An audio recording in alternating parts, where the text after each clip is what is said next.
হলো দেখেন ওয়ালেটে যাইছি এক্সটার্নালে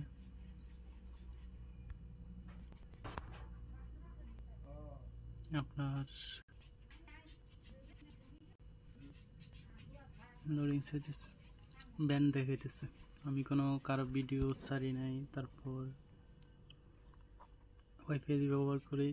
আমার সাথে আর কেউ কোনো ব্যবহারও করে না দেখেন 2 দিনের ইনকাম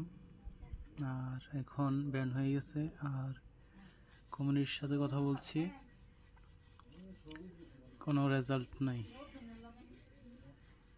বারবার বলে যে আপনার করতাম ভিডিও দেখতাম আর আর্ন করতাম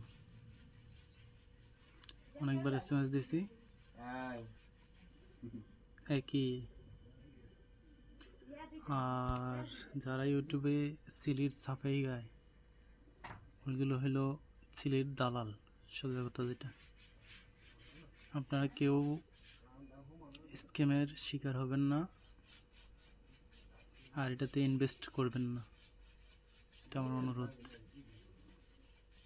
10 জনের মধ্যে 5-6 জনের আইডি ব্যান হয়ে যেতেছে ওকে সাথে থাকার জন্য ধন্যবাদ